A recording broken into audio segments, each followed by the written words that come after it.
నమస్తే, welcome to మహా debate. నేను పూనా. తెలంగాణలో రాజకీయాలు ఒక్కసారిగా హీట్ ఎక్కాయి. ఎంత చలి ఉన్నా కూడా ఆ చలిని ఏమీ క్రాస్ చేయలేవా అన్నట్టు విధంగా రాజకీయాలు హీట్ ఎక్కినట్లు కనిపిస్తుంది. ముఖ్యంగా చూసుకుంటే కేసీఆర్ అలాగే రేవంత్ రెడ్డి గారు మాటల యుద్ధం అయితే ప్రారంభించారని చెప్పి అనుకోవాలి. సో నెక్స్ట్ మరి ఏం జరుగుతుంది? ఎందుకంటే రేవంత్ రెడ్డి గారు నిన్న చాలా స్ట్రాంగ్గా అయితే కేసీఆర్ గారికి బదిలివ్వడం జరిగింది. ఈ మాటలన్నీ కాదు, అసెంబ్లీకి వస్తే అన్ని చర్చించుకుందాము అనే విధంగా కూడా చెప్పడం జరిగింది. అలాగే కేటీఆర్ను ఉద్దేశించి, హరీష్ రావు గారిని ఉద్దేశించి అందరికీ అయితే ఒక రౌండ్ వేసేసినట్లుగానే అనిపిస్తుంది. సో ఇది వాళ్ళ టాపిక్. ఈ టాపిక్ గురించి మనం మాట్లాడుకునే ముందు మనతో పాటు జాయిన్ అవుతున్నారు స్టూడియోలో నుమాన్ గారు, ఏఐసీసీ కోఆర్డినేటర్ కాంగ్రెస్ నుంచి, అలాగే రామ్మూర్తి గారు బీఆర్ఎస్ నాయకులు, అలాగే పశుపతి గారు ప్రముఖ విశ్లేషకులు. అందరికీ నమస్తే అండి. Good morning. నుమాన్ గారు, ఏంటి రేవంత్ రెడ్డి గారు అసలు మామూలు హీట్ ఎక్కించేలా మాట్లాడలేదు అంటే కేసీఆర్ గారు చాలా అనుభవంతులు, వచ్చి మంచి మాటలు చెప్తారని చెప్పి అనుకున్నాను, కానీ అట్లా మాట్లాడకుండా ఇష్టం వచ్చినట్టు మాట్లాడారు అని చెప్పి కూడా రేవంత్ గారు చాలా ఘాటుగా స్పందించడం కూడా జరిగింది. ఏమంటారు, రేవంత్ గారు కనుక యాక్షన్లోకి దిగితే ఆయన రియాక్షన్ ఇట్లానే ఉంటుందా? Very good morning to you, madam, as well as fellow panel members, as well as all the viewers. At the same time, I would like to wish happy Christmas to all the people who are celebrating. Yes. So, ఏదైతే నిన్న ముఖ్యమంత్రి వర్యులు కోస్గిలో మాట్లాడారో, అక్కడ జరిగినటువంటి గ్రామ పంచాయత్ ఎలక్షన్స్లో సర్పంచులుగా గెలిచినటువంటి 148 మందికి ఫెలిసిటేషన్ కార్యక్రమం. ఈయన పెద్ద మనిషి ఒక వారం క్రితం వచ్చేసేసి సండే సాయంత్రాన ఒక మ్యాట్నీ షో ఏ రకంగా అయితే వాళ్ళు చేస్తారో ఆ రకంగా ఏదో మూవీ జరుగుతున్నట్టు మూవీ ఓపెనింగ్ మాదిరిగా షో పీస్గా బయటికి వచ్చేసేసి మాట్లాడారు. మీడియా అటెన్షన్ తీసుకునే ప్రయత్నం చేసినాడు. దానికి నిన్న ఏ రకంగా అయితే జవాబు ఇవ్వాలో వారికి క్లియర్గా జవాబు వచ్చింది. ఒక విషయం madam, so we are not going to criticise anybody. ఎవరైతే వారు ప్రతిపక్షంలో ఉన్నారో వారి యొక్క బాధ్యత, వారు వచ్చేసేసి ప్రజల ముందు మాటలు చెప్పాలా. వారికి ఉన్నటువంటి 80,000 పుస్తకాలు చదివినటువంటి కల్వకుంట్ల చంద్రశేఖరరావు గారు వచ్చి వారి యొక్క మేధో సంపత్తి, వారి యొక్క ఇంటెలిజెన్స్ని ప్రజల ముందు పెట్టి రూలింగ్లో ఉన్నటువంటి మేము చేసినటువంటి తప్పిదాలని వారు చూపించాలా. ఏళ్ళెత్తి చూపించేసేసి మీరు ఇది సరిగ్గా చేయట్లేదు, ఇది సరిగ్గా చేయండి, ఇది ప్రజల మేలు కోసం ఇది పనికిరాదు, ఇది పనికొస్తుందని చెప్పేసి చెప్పే యొక్క బాధ్యత మాజీ ముఖ్యమంత్రిగా ఉన్నటువంటి ఫామ్ హౌస్ ముఖ్యమంత్రిగా ఉన్నటువంటి కల్వకుంట్ల చంద్రశేఖరరావు యొక్క బాధ్యత. ఆ బాధ్యతని మరిచి ఆయన ఇష్టం వచ్చినట్టు నేను ప్రెస్ ముందు మాట్లాడతా, లేకపోతే ఫామ్ హౌస్లో మాట్లాడతా, లేకపోతే గొర్రెల సంత దగ్గర మాట్లాడతా, బర్రెల సంత దగ్గర మాట్లాడతానంటే ఆయనకి ఏం చెప్తాం చెప్పండి. ఆయన విఘ్నతగా మేము వదిలేస్తున్నాం. అదే ముఖ్యమంత్రి గారు చెప్పారు, తోలు తీయడం కానీ మరొకటి తీయడం అంటే నీకు కొత్త ఉద్యోగం ఇస్తాము, పోయి ఆ షేక్పేట్ మటన్ షాప్ దగ్గర కూర్చోమని చెప్పేసి. నేనేమంటున్నానంటే వారు 10 సంవత్సరాల అధికారంలో ఉండి ఏనాడు కూడా సెక్రటరియట్కి రాలేదు. సెక్రటరియట్కి కాదు కదా, ఈ రోజు అసెంబ్లీలో ప్రతిపక్షంగా ఉన్నటువంటి బీఆర్ఎస్ పార్టీ లేకపోతే టీఆర్ఎస్ పార్టీ, ఫస్ట్ వాళ్ళు క్లారిటీ ఇచ్చుకోవాలి ఏ పార్టీయో వాళ్ళు. వారు ఈ రోజు అసెంబ్లీకి కూడా రావడం లేదు. అంటే 2 సంవత్సరాల అధికారంలో నువ్వు ప్రతిపక్షంలో ఉన్నావు, అంటే గవర్నెన్స్లో ఉన్నప్పుడు నువ్వు సెక్రటరియట్కి రావు, ప్రతిపక్షంలో ఉన్నప్పుడు అసెంబ్లీకి రావు. అంటే నీకు ప్రజల మీద అసలు విలువలు ఉన్నాయా? ప్రజాస్వామ్యం మీద నీకు విలువలు ఉన్నాయా? ప్రజాస్వామ్యం మీద నీకు విలువలు ఉంటే నువ్వు ప్రజల మధ్యకు రావాలా, నీ వాణిని ప్రజల మధ్య వినిపించాలా. నువ్వు మాట్లాడితే నువ్వు మైక్ తీసుకుంటావు, ఇష్టం వచ్చినట్టు మాట్లాడుతా అంటే ప్రజలు ఎందుకు వింటారు? వారు నిన్న ఏదైతే మాట్లాడారో ముఖ్యమంత్రి పరులు క్లియర్గా ప్రజలు ఏమైతే భావిస్తున్నారో వారు అదే ప్రతిబింబించేలాగా వారు మాట్లాడినారు. నిన్న వారు ప్రజలు ఏమనుకుంటున్నారో దాని గురించి వారు సమాధానం చెప్పారు. వారు ఇంకో 2029 ఎలక్షన్స్ ఎప్పుడైతే వస్తాయో, 2028, 2029 డిపెండింగ్ అపాన్ జమిలీ వస్తుందా రాదా అని చెప్పేసి, డిలిమిటేషన్ జరుగుతుందా జరగదా అని చెప్పేసి 66% అంటే 2/3 ఆఫ్ మెజారిటీతో మేము కొట్టబోతున్నామని చెప్పేసి చాలా ధీమాగా ఉన్నారు. ఎందుకు అనంటే మేము తీసుకొచ్చినటువంటి ప్రతి ఒక్క హామీని మేము నెరవేరుస్తున్నాం కాబట్టి. వారు బంగారు తెలంగాణ అని చెప్పేసి అప్పుల తెలంగాణగా మార్చిండ్రు. వాళ్ళు కల్వకుంట్ల కుటుంబం చేసేసినటువంటి ఫామ్ హౌస్ పాలన చేసుకున్నారు. కల్వకుంట్ల ఖాందాన్ మొత్తం 7 లక్షల కోట్లు దోచుకున్నారు. మేము ఆ మాదిరిగా చేయడం లేదు. మేము అధికారంలో వచ్చిన తర్వాత ప్రజాపాలన అందిస్తున్నాం. మేము తీసుకొచ్చినటువంటి రైతు భరోసా మేము ఇస్తున్నాము. ఇంత అప్పుల ఊబిలో ఉన్నా సరే ప్రతి ఒక్క సంక్షేమ పథకం నెరవేర్చడానికి మేము పనిచేస్తున్నాం. ఏ ఒక్క హామీని నెరవేర్చలేదు, మంది చేశామని చెప్పారన్నారు, ఎక్కడ ఏ హామీ నెరవేర్చట్లేదు అని అంటున్నారు. అండ్ సీఎం గారు కూడా నేను మాట్లాడినట్లు ఇన్ని సీట్స్ సాధిస్తాము, అధికారంలోకి వస్తాము, 87 సీట్లు వస్తాము, నేను రాజకీయాల్లో ఉన్నంత వరకు బీఆర్ఎస్ కానీ లేకపోతే కేసీఆర్ గారు కానీ ముఖ్యమంత్రి అవ్వరు అని చెప్పి కూడా చాలా బలంగా స్ట్రాంగ్ గా చెప్పారు. అంటే అది కాన్ఫిడెన్సా లేకపోతే ఓవర్ కాన్ఫిడెన్సా? 200% అది ఒక కాన్ఫిడెన్స్. ప్రజలు ఏం కొనుక్కుంటున్నారో దాని గురించి ఈ రోజు చాలా హ్యాపీగా ఉన్నటువంటి ప్రజలు వారు ఫార్మర్స్ గురించి మాట్లాడుతూ ఉంటారు. ఫార్మర్స్కి నేను ఇది చేసిన అని చెప్పేసి, ఫార్మర్స్కి ఏం చేసిన అని చెప్పేసి చెప్పేసి నేను అడుగుతున్నా. 3 మేజర్ క్రాప్స్ ఈరోజు తెలంగాణలో ఉన్నాయి. ఒకటి paddy you know I'm talking about rice production గురించి ఒక్కసారి చూసుకుందాం, లెక్క తెలుసుకుందాం. ఇంకొకటి కాటన్ గురించి, ఇంకొకటి కార్న్ గురించి, మేజ్ గురించి, మొక్క గురించి. ఈ 3 మీరు చూసుకుంటే హైయెస్ట్ ప్రొడక్షన్ తెలంగాణ నుంచి ఉంది కదా. 2023 కంటే కూడా 2024-25లో మేము పెంచినాం కదా. అంటే మీరు చేసినటువంటి ఏదైతే స్కాములు ఉన్నాయో, మీరు చేసినటువంటి స్కాముల వల్ల ప్రజలు ఇబ్బంది పడుతున్నారు. ఈరోజు కాళేశ్వరం నుంచి ఒక్క నీటి చుక్క కూడా బయటికి పోవడం లేదు, అయినా సరే ప్రొడక్షన్ పెరిగింది. అంటే వాట్ డస్ దట్ మీన్? మీరు ఒక్క ఇరిగేషన్ ప్రాజెక్ట్ ఏదైతే చేసిండ్రో అది కూడా సరిగ్గా చేయలేదు, అది కూలిపోయేటువంటి పరిస్థితి. మేము తీసుకున్నటువంటి ప్రతి ఒక్క ఇరిగేషన్ ప్రాజెక్ట్ కంప్లీషన్ స్టేజ్ కి తీసుకొస్తున్నాము. ఎస్ఎల్బిసి మీరు చూసుకుంటే we have come up with 2027 dead line తో మేము తీసుకుంటున్నాం. పాలమూరు రంగారెడ్డి ప్రాజెక్ట్ అనేది మొన్న మాట్లాడిండ్రు, పాలమూరు రంగారెడ్డి ఎందుకు చేయలేని సవత తల్లి ప్రేమ చూపిస్తున్నాడు మిస్టర్ కల్వకుంట్ల చంద్రశేఖరరావు గారు. సో ఆయన చేసినటువంటి మహబూబ్ నగర్ జిల్లాలో ఆయన చేసుకున్నటువంటి 2009 నుంచి 2014లో ఒక ఎంపీగా గెలిచినటువంటి ఆయన ఏ రోజు కూడా దాన్ని కంప్లీట్ చేసేటువంటి కార్యక్రమం ఆయన తీసుకోలేదు. దానివల్ల మహబూబ్ నగర్ కానివ్వండి, నల్గొండ కానివ్వండి, ఖమ్మం కానివ్వండి విస్తృతంగా నీళ్లు వచ్చేటువంటి కార్యక్రమం ఆయన చేయలేదు. ఆయన దక్షిణ తెలంగాణలో ఆయనకి ఎప్పుడు కూడా సవత తల్లి ప్రేమ, కపట ప్రేమ తప్పితే మరొకటి కాదు. ప్రాజెక్ట్స్ కట్టలేదని చెప్పని అన్నారు కదా రేవంత్ గారు, కేసీఆర్ గారు. సారీ, ఆయన కట్టినటువంటి ప్రాజెక్ట్ ఎట్లయిందో మనం చూసుకున్నాము. ఆయన కట్టినటువంటి ప్రాజెక్టులు మేడారం కానీ, సుందిల్లా కానివ్వండి, మేడిగడ్డ కానివ్వండి, ఏమైంది? అన్నారం ఏమైపోయింది? అన్ని కూలిపోయేటువంటి పరిస్థితి. మేము కట్టినటువంటి జూరాలో మీరు ఒక్కసారి చూడండి, నాగార్జున సాగర్ ఒక్కసారి చూడండి, 60 ఏళ్ళైనా సరే ఈ రోజు కూడా శ్రీరామ్ సాగర్ ఒక్కసారి చూడండి, నిజాం సాగర్ ఒక్కసారి చూడండి. ఆయన కాకపోతే వాళ్ళ బాబు కట్టిండా అని చెప్పేసి నేను అడుగుతున్నా. నేను ఆయన కాకపోతే వాళ్ళ తాత మీరు కట్టిండా అని చెప్పేసి నేను అడగదలుచుకుంటున్నా. వారు ఒక్కసారి అర్థం చేసుకోవాలా, మేము కట్టినటువంటి నాణ్యమైన ప్రాజెక్ట్స్ కాబట్టి ఈ రోజు కూడా ఆ ఫౌండేషన్ అనేది స్ట్రాంగ్ ఉంది కాబట్టి ఈ రోజు కూడా దాని మీద తెలంగాణ సస్టైన్ అవుతున్నది. ఆయన మతి భ్రమించి మాట్లాడుతున్నాడో మరి మతి కోల్పోయి మాట్లాడుతున్నాడో అర్థం కావట్లేదు. వారి విఘ్నతకి నేను వదిలేస్తున్నా. వారు పెద్ద మనిషి కాబట్టి మేము చాలా ఓపికతో ఇన్ని నాళ్ళు మేము ఉన్నాము. 2 సంవత్సరాలు చాలా ఓపికతో మేము విన్నాము.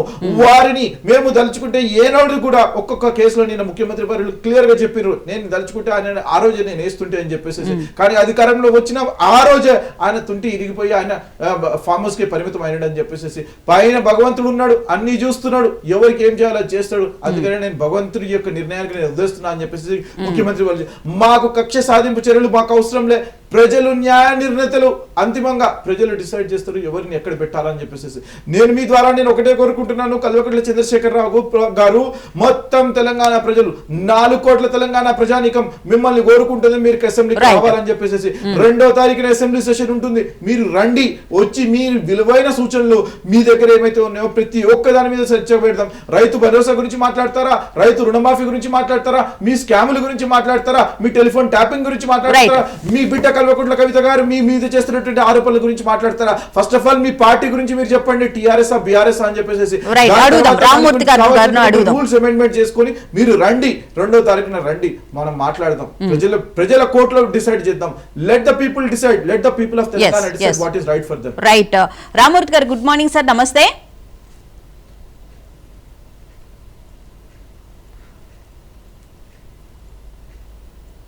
Sir good morning.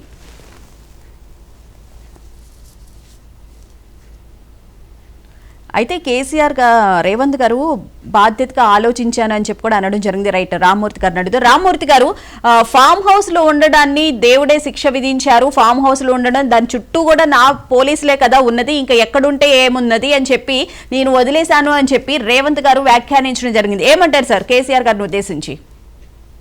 Farm house అనే మురిగే కుక్కలకు మరోసారి కూడా చెప్తున్నా. ఎందుకంటే మా ఫామ్ హౌస్ లో వ్యవసాయం నడుస్తుంది. అదే కాంగ్రెస్ నాయకులు, అదే విధంగా నేను ఏమంటున్నా, రేవంత్ రెడ్డి బ్రదర్స్ ఉన్నాయి, అదే విధంగా కాంగ్రెస్ నాయకులు ఉన్నాయి. వాళ్ళ ఫామ్ హౌస్ లో పేకాట, ఇంకా వ్యభిచారం, చాలా ఘోరమైన విషయాలు నడుస్తాయండి. మిత్రుడు కూడా మాట్లాడుతూ చాలా మాట్లాడు. ఎందుకంటే అది సర్పంచుల సభలాగా లేదు, ఒక సన్యాసి వచ్చి మాట్లాడిన సభలాగా ఉన్నది. ఎందుకంటే ఆ మాట కూడా నీ అమ్మ అని మాట్లాడుతున్నాడు ఒక ముఖ్యమంత్రి అంటాడు. మనిషి లేకపోతే కడుపుకు అన్నం తింటుండా గడ్డి తింటున్నాడు నాకు అర్థం అవట్లేదు. వాళ్ళ అమ్మ అదే సంస్కారం నేర్పిందా?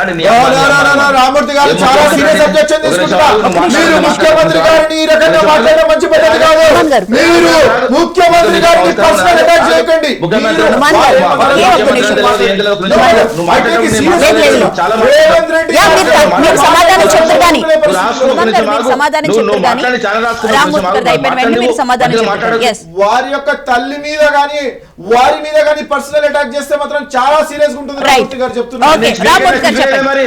అది కాదు కేటీఆర్ అమ్మని అమ్మానికి నీకెట్లున్నది మరి? రేవంత్ రెడ్డి ఎట్లా అంటాడు? ఏది ఇస్తా తిరిగి వస్తుంది.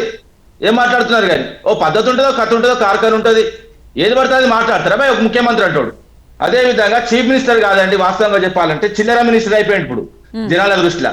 అదే విధంగా ఒక వాస్తవంగా చెప్పాలంటే ఒక ప్రభుత్వ అధికారం మాట మాట్లాడుకుంటే ఒక అధికారానికి వచ్చిన తర్వాత అనిమలిగా ఉండాలి.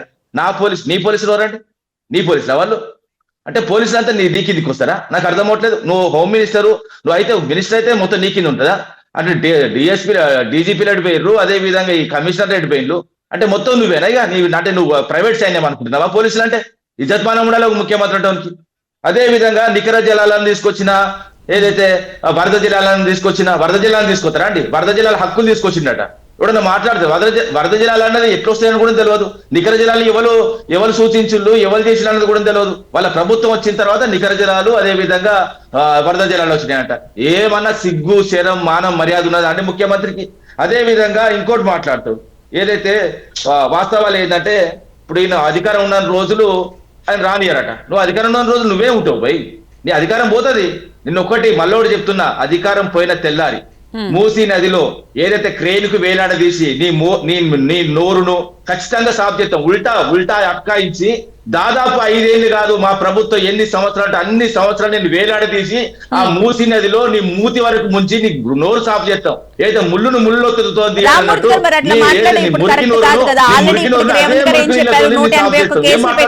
అర్థం కాదు. కానీ దేనికైనా ఒక హద్దు ఉంటుంది ఒక ముఖ్యమంత్రి అనే వ్యక్తి. అది కాదండి ఇప్పుడు భువన గారు మేము ఒక ఆరోపణ చేసినాం, నీళ్ళ మీద కృష్ణా నది మీద అటు అయితే పోయిన వర్షాకాలం కింది కోల్పెట్టినావు, అయితే గోదావరి మీద కింద వదిలిపెట్టినావు. ఇగో ఈయన మాట్లాడతాడు. అసలు వాస్తవంగా చెప్పాలంటే నువ్వుమానికి అసలు నాకు అవగాహన లేదనిపిస్తుంది. ఎందుకంటే గోదావరి నది మీద ఒక ప్రాజెక్ట్ లేదండి, 750 కిలోమీటర్లు ఉండే ఇది మన తెలంగాణలో ప్రవహించేది. ఆ ప్రవహించిన నది మీద ఒక్క ప్రాజెక్ట్ కూడా కట్టిన వాళ్ళు వీళ్ళేమో నేను అది కట్టినా ఇది కట్టినాడు.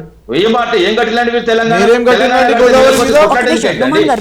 వీళ్ళే ప్రాజెక్ట్ కట్టి వీళ్ళే న్యాయం చేస్తే తెలంగాణ ఎందుకు కొట్లాడుతుంది? అర్థం కాని ముచ్చట్లు. కానీ అనాదిగా ఎందుకంటే చెప్తున్నా ఈ 299 టీఎంసీలు కూడా చెప్తున్నా అది పాత లెక్క ప్రకారం నడుస్తున్నది, ఇంకా ట్రిబ్యునల్ రిపోర్ట్ రాలేదు. ట్రిబ్యునల్ రిపోర్ట్ మీరు 10 సంవత్సరాలు అధికారంలో ఉన్నారు కదా సార్ రామ్మూర్తి గారు, 10 సంవత్సరాలు బీఆర్ఎస్ పార్టీ అధికారంలో ఉన్నది కదా. నోటి దుల ఇష్టం వచ్చినట్టు తిట్టడం ఇది కరెక్ట్ కాదండి సార్. 10 సంవత్సరాలు బీఆర్ఎస్ పార్టీ అధికారంలో ఉంది కదా, అప్పుడు మహబూబ్ నగర్ రంగారెడ్డి పాలమూరు రంగారెడ్డి ప్రాజెక్ట్ కి సంబంధించి ఎందుకు కంప్లీట్ చేయలేదు? 90% చేసిన మిగిలిన 10% ఎందుకు చేయలేకపోయారు? దాని వల్ల నీళ్ళు ఇంత ఇసుక కూడా వేయలేదు వాళ్ళు. అరే ఒక 10% కంప్లీట్ చేయడానికి ఏమవుతుందండి? ఇప్పుడు మేము ఉన్నామండి, ఇప్పుడు వీళ్ళు ఎల్లంపల్లి కొంచెం స్టార్ట్ చేసి పెద్దనే మేము మొత్తం చేయలేదా? ఎస్ఆర్ఎస్పి తర్వాత ఓపెన్ గా మాట్లాడు, ఎస్ఆర్ఎస్పి తర్వాత సదర్బాద్ తర్వాత ఎల్లంపల్లి తర్వాత ఏదైతే అన్నారం, దాని తర్వాత సుందీల తర్వాత అన్నారం తర్వాత ఏదైతే మేడిగడ్డ తర్వాత సమ్మక్క సాగర్ తర్వాత ఏదైతే సీతమ్మ సాగర్, ఇలాంటి ప్రాజెక్టులు మేము కట్టుకోలేదా అండి? ఇప్పుడు అనాదిగా వాస్తవంగా ఏంటంటే తెలంగాణ ఏర్పడక ముందే అయితే సాగునీటి విషయం కానీ ఇరు ప్రాజెక్టులు కానీ గోదావరి విషయంలో వాటాలు ఉండే. ఆ వాటాల ప్రకారం ఏదైతే ఒక చుక్క కూడా తెలంగాణకు అందించలేదండి. ఒక్కొక్క రైతుకు ఒక 20 ఎకరాలు 30 ఎకరాలు చెలక ఉంటే ఒకే ఎకరం పొలం ఉండేది. అలాంటి ఇప్పుడు మొత్తం అంత పొలాలు చేసినాం. ఇప్పుడు ఒకటి మాట్లాడతా ఆర్బీఐలు ఎక్కడే చెప్తా, ఇప్పుడు సుత్తి మాట్లాడడం కాదు, మిత్రుడు మాట్లాడినట్టు వీళ్ళు రాగానే వీళ్ళను ముఖం చూసి వరి వికసించబడినట్టు మాట్లాడతారు. గత పాలకులు మేము తీసుకున్న నిర్ణయం వల్ల కేసీఆర్ గారి నేను తీసుకున్న వల్ల 2014 ఎంత ఉండండి వాస్తవంగా చెప్పాలంటే? ఇప్పుడు ఆర్బీఐ లెక్కలే అండి 1.31 ఎకరాల పంట సాగు ఉండేదండి. మేము ఏది 2014-15 2022-23 వరకు 2,29,000 కోట్ల ఏదైతే మేము ఇది సాగు పెంచినాం. అదే విధంగా నీటి పారకం అండి 8 ఏళ్లలో 156% పెంచినామండి. 2014-15లో 62.49 లక్షల ఎకరాలకు అయితే నీటి పారకం ఉండే, దాన్ని 2022-23 వరకు 159.97 తీసుకొచ్చినాం. దాదాపు 98 లక్షల కొత్త ఎకరాలకు నీళ్లు అందించినాం. ఇది లెక్క పత్రం అంటే ఏం చేసిలండి? రైతులకు ఏం చేసిలండి? అరే మొత్తం 56-57 ఏళ్ళు స్వాతంత్ర భారతదేశంలో వీళ్ళు వాస్తవంగా అధికారం ఉన్నారు. ఒక్క రైతు బంధు వలన వీళ్ళకు సోయున్నదా? ఒక్కలకైనా రుణమాఫీ చేసిల్లా వీళ్ళు? మొన్న వచ్చి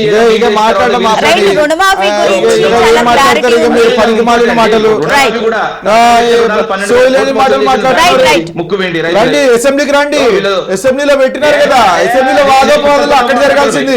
అసెంబ్లీలో మాట్లాడకుండా ఇక్కడ కూర్చొని మాట్లాడడం కాదు, అసెంబ్లీ సంతల్లో కూర్చొని మాట్లాడడం కాదు. ఒక్క నిమిషం వాయిస్ బర్రెలు కాచాడు గొర్రెలు కాచాడు మాట్లాడట్లా. రైట్ రామ్మూర్తి గారు. పశుపతి గారు, గుడ్ మార్నింగ్ సార్, నమస్తే. నమస్తే, గుడ్ మార్నింగ్ మదన గారు. సార్, నిన్న అంతా రేవంత్ గారు మాట్లాడింది విన్నాము, గతంలో కేసీఆర్ గారు మాట్లాడింది విన్నాం. కానీ ఇక్కడ చూస్తే కనుక అసలు రాజకీయ దుమారు మాటల యుద్ధంతోనే ఒక తీవ్ర స్థాయికి వెళ్ళినట్లు అనిపిస్తూ ఉంది. ఎవరు అభివృద్ధి చేశారు, ఎవరు చేయకపోతున్నారు, రాజకీయాల్లో ఉన్నంత వరకు నేను రానివ్వను అని చెప్పి రేవంత్ గారు క్లియర్గా చెప్తూ ఉన్నారు. అయితే రేవంత్ గారిది మనం కాన్ఫిడెన్స్ అనుకోవాలా, లేకపోతే ఓవర్ కాన్ఫిడెన్స్తో అట్లా మాట్లాడారని చెప్పి అనుకోవాలా? ముందుగా ప్యానెల్లో ఉన్నటువంటి మిత్రులకు, మా న్యూస్ వీక్షకులకు మీకు శుభోదయం. ప్రధానంగా ఈ అన్పార్లమెంటరీ వర్డ్ గురించి ఈ మాటలకు ఒక బాధ్యతాయుతమైనటువంటి మాజీ ముఖ్యమంత్రి గారు కావచ్చు, లేకపోతే ప్రస్తుత ముఖ్యమంత్రి గారు కావచ్చు, మనం మీలాంటి మీడియా ఛానల్స్ ద్వారా మనం చాలా చాలా సార్లు అప్పీల్ చేసుకున్నాం. అవును, కోట్లాది మంది వీక్షకులు చూస్తుంటారు. మీరు ఒక పద్ధతి ప్రకారం ఒక హుందాతరంగా భావితరాలకు ఆదర్శవంతంగా మాట్లాడాలని చెప్తున్నాం. అయినా వీళ్ళకి ఎవరికి సోయి ఉండట్లేదు. అంటే మాటలు మాట్లాడితేనే ఏదో ఒక రకమైనటువంటి చర్చ జరగాలి, ఆ చర్చకు ఇది నాంది పునాది కావాలి, అసలు టాపిక్ డైవర్షన్ కావాలనేటువంటి ఆలోచనతోనే ఉన్నంత కాలం ఈ బాధ్యత ఉండదు. ఇది చాలా మంది, అన్ని వర్గాల ప్రజలు, అన్ని ఏజ్ గ్రూప్ పీపుల్ అబ్జర్వ్ చేస్తున్నారు. ఇది సమాజానికి మంచిది కాదు, వాళ్ళ హుందాతనానికి మంచిది కాదని ఫస్ట్ చెప్పదలుచుకున్నాను. అదేవిధంగా రేవంత్ రెడ్డి గారు కానివ్వండి, లేకపోతే ఇంకోరు కానివ్వండి, నేనున్నంత కాలం నువ్వు లేవు అంటే మీరు గత చరిత్రలో 70 సంవత్సరాల సుదీర్ఘ చరిత్రలో కావచ్చు, లేకపోతే 140 సంవత్సరాల 150 సంవత్సరాల అమెరికా ప్రపంచ అగ్రశ్రేణి రాష్ట్ర దేశంలో కూడా ఎక్కడ కూడా నేనున్నంత వరకు నువ్వుండవు, నువ్వున్నంత వరకు నేనుండను అనేది ఆ ఒరవడి, ఇది శుద్ధ తప్పు. అది ఎందుకంటే that is an over confidence. ఎందుకంటే ఇవాళ ఈ రాష్ట్రంలో ఉన్న వాళ్ళు మనం చూస్తున్నాం. మనం పుట్టినప్పటి నుండి, పుట్టక ముందు వదిలేద్దాం కాసేపు, మనం పుట్టినప్పటి నుండి ఎంతో మంది ముఖ్యమంత్రులు మారారు. ఒకే టర్మ్ లో కాంగ్రెస్ హయాంలో మంత్రులు మారినటువంటి సందర్భం ఉంది. కాకపోతే ఓకే, నేను ప్రజలకు మంచి చేస్తాను చెప్పుకోవడం తప్పలేదు, నేను ఈ కార్యక్రమాలు చేస్తాను చెప్పుకోవడం మంచిది లేదు. నేను ఉన్నంత వరకు నువ్వు రానివ్వను అని అంటే ఇది నీ గెట్టి పంచాయతీ కాదు కదా, నువ్వు 1-to-1 కొట్లాడుకునేది కాదు కదా. ఇది ప్రజాక్షేత్రంలో డెమోక్రటిక్ పాలసీలో ఓటు ద్వారా ఎన్నుకోబడేటువంటి సీట్ ఇది. అదే ఒకవేళ శాసనసభ్యుల్ని ఎన్నుకున్నా కూడా ముఖ్యమంత్రులు ఎవరవుతారు ఏంటనేది సీల్ కవర్ లో ఉండేటువంటి నేషనల్ పార్టీస్కి అన్నిటికీ, రీజనల్ పార్టీ వేరు. అటువంటిది నీకు రేపు 90 మంది ఎమ్మెల్యేలు వచ్చినా కూడా నువ్వు ముఖ్యమంత్రి అవుతావా కాదా అనేది కూడా there is no guarantee for the national party. అలాంటిది నేనే ఉంటాను, నేను ఉన్నంత కాలం నువ్వు రానియను అనేది అది ఎవరి సొత్తు కాదు, ప్రజలు నిర్ణయిస్తారు, ప్రజాక్షేత్రంలో నిర్ణయిస్తారు. ఇవాళ సోదరుడు అంటున్నాడు నుమాన్ గారు, లేకపోతే ప్రజలు చాలా సంతోషంగా ఉన్నారు అంటారు. గతంలో మొన్న శాసనసభ ఎన్నికలు జరిగినప్పుడు శాసనసభ ఎన్నికల్లో 53.8% సీట్లు కాంగ్రెస్ కి వచ్చింది. అదే సర్పంచ్ ఎలక్షన్స్ లో 56% వచ్చింది. అంటే 2.2% ప్రపోర్షనేట్ చూస్తే పెరిగింది. మీరు వినూత్నమైనటువంటి మీరు మార్పు ఇంకో 10 ఏళ్ళ రాజకీయాల్లో ఉంటా అనేది ఆ కాన్ఫిడెన్స్ ని మీరు బిల్డప్ చేసేటువంటి మైల్ రైన్ మీరు దాటలేదు. ఎస్, భవిష్యత్తులో దాటితే మంచిదే, స్వాగతిస్తారు, ప్రజలు స్వాగతిస్తారు. కానీ ఇవాళ మనందరికీ తెలుసు, తెలంగాణ రాష్ట్రంలో ఎడారి ప్రాంతంగా మారినటువంటి సందర్భాలు మనందరం చూసినాం. మహబూబ్ నగర్ జిల్లా అంటేనే వలస కార్మికులు. తెలంగాణ రాష్ట్రంలో నేను పార్టీలకు అతీతంగా మాట్లాడుతున్నాను. ఓకే, తెలంగాణ రాష్ట్రం ఏర్పడిన తర్వాత కొంత కాన్సన్ట్రేట్ చేసినటువంటి మాత్రం వాస్తవం, అది నేచర్ సహకరించింది, లేకపోతే వాళ్ళు కొన్ని డిసిషన్స్ తీసుకున్నారు. వాళ్ళ పంజాబ్ రాష్ట్రం లాంటి దాన్ని కూడా అధిగమించి 143% ఈల్డ్ పెరిగింది. అంటే ప్రొడక్షన్ పెరిగింది, ఖరీదు దాంట్లో కానివ్వండి, లేకపోతే కమర్షియల్ క్రాప్స్ లో కానివ్వండి. దాని ద్వారా అదొక బేస్ అయిన తర్వాత 23, 24 కావచ్చు, 25లో నడుస్తున్నది. కాంగ్రెస్ పార్టీ అది కంటిన్యూటీ ఉంది, దాన్ని సస్టైన్ చేయగలిగింది. కానీ గతంలో బీఆర్ఎస్ లో లేదు, కేవలం కాంగ్రెస్ పార్టీ రేవంత్ రెడ్డి గారి సర్కార్ వచ్చినాకనే అయింది అనడం తప్పు. అదేవిధంగా వాళ్ళ ఒక సభకు వెళ్ళినప్పుడు ఆ సభా సంస్కారాలకు, ఆ సభ సందర్భంగా ఉచితంగా మీరు మాట్లాడాలి. వాళ్ళ రేవంత్ రెడ్డి గారు సర్పంచ్ల గురించి మాట్లాడితే ఆ సర్పంచ్లకు వాళ్ళకి ఏంటి దిశానిర్దేశం చేయాలి, వాళ్ళకి ఎటువంటి అభివృద్ధి కార్యక్రమాలు చేయాలి, మీరు ఎటువంటి హుందాతనంగా ఉండాలి అనేది మాట్లాడితే బాగుంటుంది.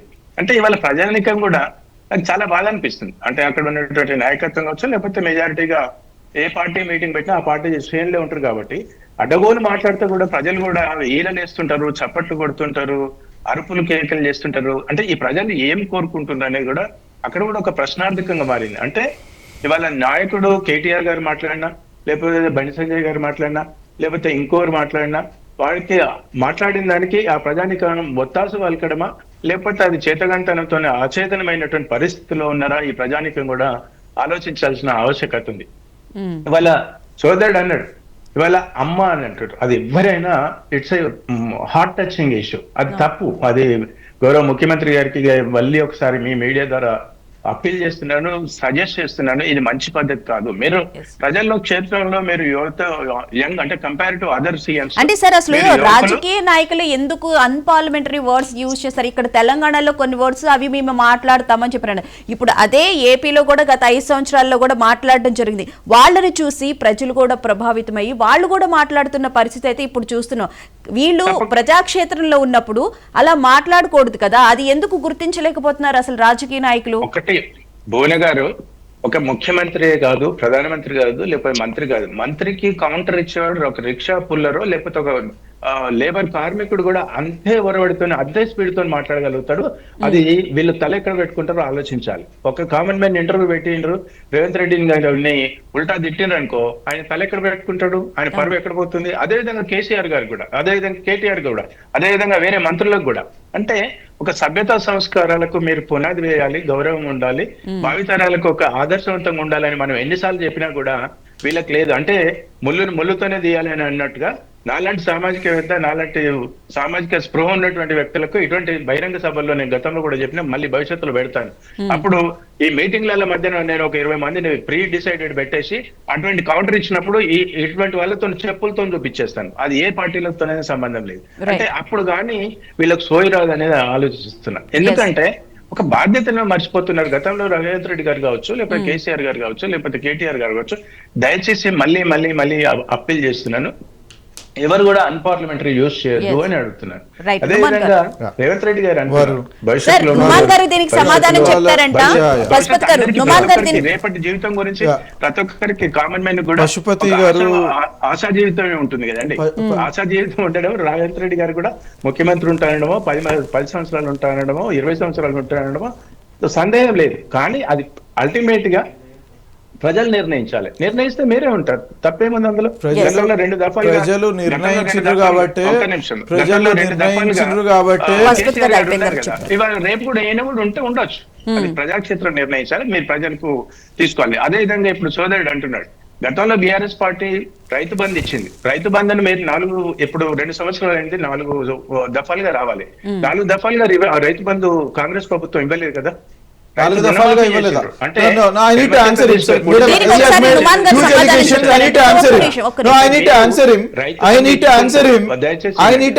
పశుపతి గారు, moderator has given me an opportunity. No, madam has given me an opportunity. It is my turn now. Pashupati garu దీనికి సమాధానం చెప్తారంటే నుమాన్ గారు. మీరు ఒక్క నిమిషం, ఒక్క నిమిషం ఆగండి. మీరు పశుపతి గారు మేడం, నేను ఏమనుకున్నారంటే మీరు ఇంట్రొడక్షన్ లో మీరు చెప్పిండ్రు వీరు విశ్లేషకులు అని చెప్పేసి, విశ్లేషకులు లాగా కనబడటం లేదు. వీరు ఆ పక్కన ఉన్నటువంటి రామూర్తి గారు మీరు కూడా కండు వేసుకోండి, మీరు కూడా కండు వేసుకొని ఆ మాటలు సరిగ్గా సరిపోతాయి.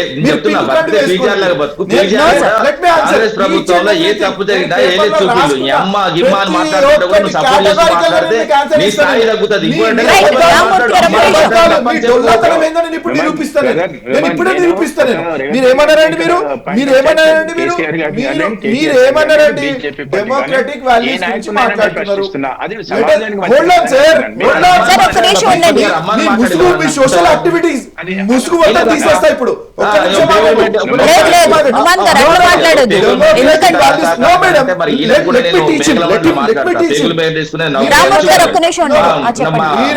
చాలా అక్కడ దగ్గర ఆ పేగులు చాలా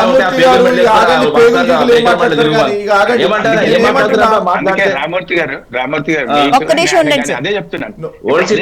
మంచి 5 ఎకరాల పై చిలుకున్నది మొత్తం రోజుకు అలా మాట్లాడకుండా అన్పార్లమెంటరీ మాట్లాడకుండా అసలు తెలంగాణలో మాట్లాడడానికి అవదా సార్? చాలా మంచిగా కూడా ఎక్స్ప్లెయిన్ చేయొచ్చు దాని గురించి. ఏ దిశ వస్తుంది తెలంగాణ? ఈడ్కా జవాబ్ పత్తర్సే దేంగే అంటాం. బరాబర్ ఏ దిశ తిరిగి వస్తుంది. మాకు రావా అన్ని మాటలు, మాకు చిట్టు రావా? రైట్ అదే నుమాన్ గారు ఒక సర్పంచ్ ఒక్క నిమిషం సార్, ఒక్క నిమిషం రామ్మూర్తి గారు ఒక్క నిమిషం. 5 లక్షలు ఇస్తున్నా, 3 లక్షలు ఇస్తున్నా అంటే కేంద్రం సంబంధించిన 3,003 కోట్లు వస్తుంది.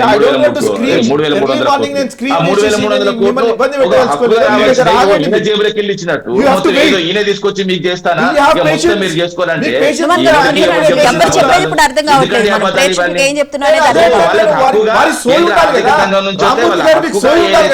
రాష్ట్ర ఆర్థిక సంఘం వన్ మినిట్ నుమాన్ గారు చాలా కూల్ గా ప్రశాంతంగా వాళ్ళిద్దరు అడిగిన దానికి సమాధానం చెప్పండి.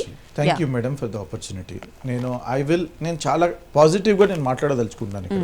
I don't want to scream but please don't intervene, that is my request. మీరు డోంట్ ఇంటర్జెక్ట్, నన్ను మీరు మధ్యలో వచ్చేసేసి ఇంటరప్ట్ చేసే ప్రక్రియ మానేయండి. నేనేమంటానంటే వారు ఇందాక పశుపతి గారు మాట్లాడుతూ డెమోక్రటిక్ వాల్యూస్ గురించి మాట్లాడుతున్నారు. డెమోక్రటిక్ వాల్యూస్ మీకు 10 సంవత్సరాలు గుర్తుకు రాలేదా? ప్రజాస్వామ్యంలో ఉన్నప్పుడు మీడియా ఫోర్త్ ఎస్టేట్గా ఉండాల్సినటువంటి మీడియా గొంతుని ఆయన ఫ్లోర్ ఆఫ్ ద అసెంబ్లీలో ఏ రకంగా అయితే హెచ్చరించినో మీకు గుర్తుకు రాలేదా? మీలాంటివంటి సోషల్ యాక్టివిస్ట్ ఏదైతే మాట్లాడుతున్నారో మీ యొక్క గొంతునే కదా ఆయన నొక్కింది. ఆయన ఆ రోజు మీకు గుర్తుకు రాలేదా? ఈ రోజు మీరు ఇదే మీడియా ఛానల్లో వచ్చేసేసి ఇదే గవర్నమెంట్ని, రూలింగ్ గవర్నమెంట్ని ప్రశ్నిస్తున్నారు అని అంటే అది ప్రజాస్వామ్య విలువల్ని కాంగ్రెస్ పార్టీ కాపాడింది కాబట్టి మీరు మాట్లాడగలుగుతున్నారు. లేకపోతే ఆనాడు సోషల్ యాక్టివిస్ట్ని తీసుకుపోయి ఏ రకంగా జైల్లో వేసి హౌస్ అరెస్ట్లు చేసిండ్రు. అరే ధర్నా చౌక్ బంద్ చేసిండ్రు మేడం, ధర్నా చౌక్ బంద్ చేసిండ్రు కాదా? ఇది తెలంగాణ ప్రజానీకం చూడలేదా? అవసరం లేదు, ఏం ధర్నాలు చేస్తారని చెప్పేసి ధర్నా చౌక్ బంద్ చేసిండ్రు. మేము ధర్నా చౌక్ రైట్ టు ప్రొటెస్ట్ మేము ఇచ్చినాము. రామ్మూర్తి గారు, I'm being very serious here.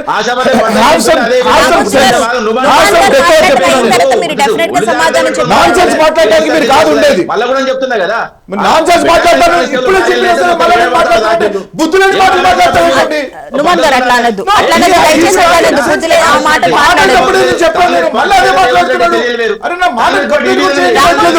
Rammurthy గారు దయచేసి నుమాన్ గారు చెప్పడం అయిపోయిన తర్వాత మీరే సమాధానం చెప్తారు కానీ డెఫినెట్ గా అరే నేనేమంటున్నా, డెమోక్రటిక్ వాల్యూస్ ఆ రకంగా తుంగదొక్కిండ్రు. ఇంకొక విషయం, వాళ్ళు చాలా అబ్జెక్షనబుల్ స్టేట్మెంట్ ఇచ్చిండ్రు, సీల్డ్ కవర్ ముఖ్యమంత్రి అని చెప్పేసి.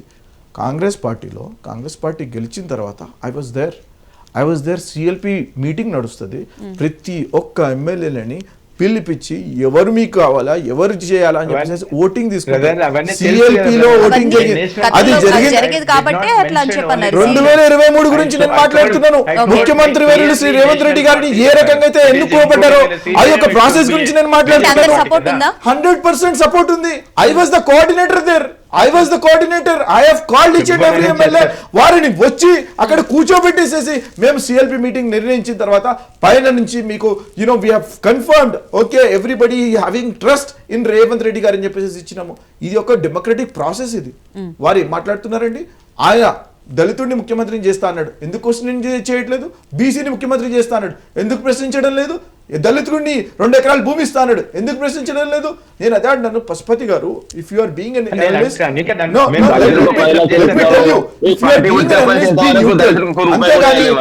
BRS పార్టీని నేను ఇంపార్షియల్ గా మాట్లాడుతున్నానంటే ప్రజల విజ్ఞతగా నేను ప్రజల ముఖ్యమంత్రి పెట్టుకొని ఎన్నికలకు పోలే. నెంబర్ 3 కేసీఆర్ గారు ముఖ్యమంత్రి పెట్టుకొని 2 సార్లు కేసీఆర్ ముఖ్యమంత్రి కావాలని ప్రజలు తీర్పిచ్చారు. 2 సార్లు అధికారం ఇచ్చి 2025లో మాకు నేచర్ సపోర్ట్ చేసిందంట. మరి వారికి నేచర్ సపోర్ట్ చేయలేదా? నేను ఏమంటున్నానంటే మాకు మంచిగా ప్రొడక్షన్ చేస్తేనేమో నేచర్ సపోర్ట్ చేసింది. బోనస్ 500 రూపాయలు బోనస్ మేము ఇచ్చినాము సన్న బియ్యానికి. వారు ఏమన్నారండి,